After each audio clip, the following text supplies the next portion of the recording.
திருக்குறள் அறத்துப்பால் கடவுள் வாழ்த்து. அகர முதல எழுத்தெல்லாம் ஆதிபகவன் முதற்றே உலகு. எழுத்துக்கள் எல்லாம் அகரத்தை அடிப்படையாகக் கொண்டிருக்கின்றன. அதுபோல் உலகம் கடவுளை அடிப்படையாகக் கொண்டிருக்கின்றது. கற்றதனால் ஆய பயன் என்கொல் வாலறிவன் நற்றாள் தொழார் எனின். தூய அறிவு வடிவாக விளங்கும் இறைவனுடைய நல்ல திருவடிகளை தொழாமல் இருப்பாரானால் அவர் கற்ற கல்வியினால் ஆகிய பயன் என்ன? மலர்மிசை ஏகினான் மானடி சேர்ந்தார் நிலமிசை நீடு வாழ்வார்.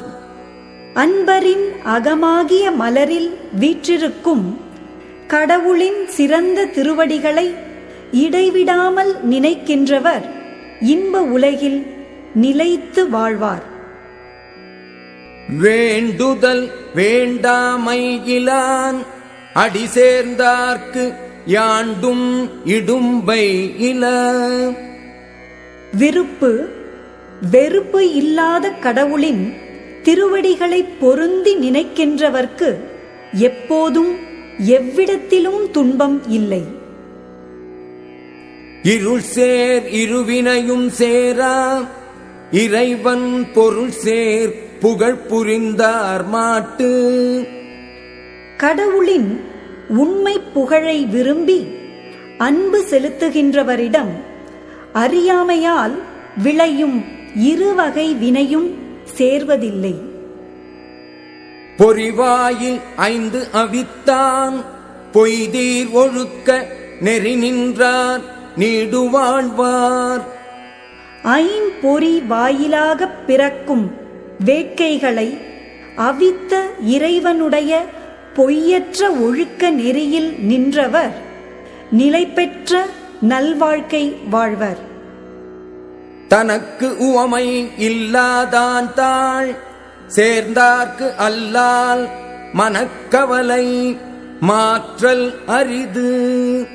தனக்கு ஒப்புமை இல்லாத தலைவனுடைய திருவடிகளை பொருந்தி நினைக்கின்றவர்க்கு அல்லாமல் மற்றவர்க்கு மனக்கவலையை மாற்ற முடியாது.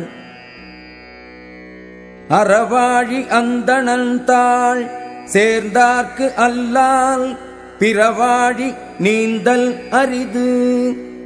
அறக்கடலாக விளங்கும் கடவுளின் திருவடிகளை பொருந்தி நினைக்கின்றவர்க்கு அல்லாமல் மற்றவர் பொருளும் இன்பமும் ஆகிய மற்ற கடல்களை கடக்க முடியாது.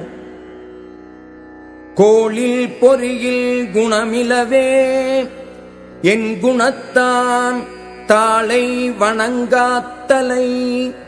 கேட்காத செவி பார்க்காத கண் முதலியன போல் என் குணங்களை உடைய கடவுளின் திருவடிகளை வணங்காதவரின் தலைகள் பயனற்றவைகளாம்.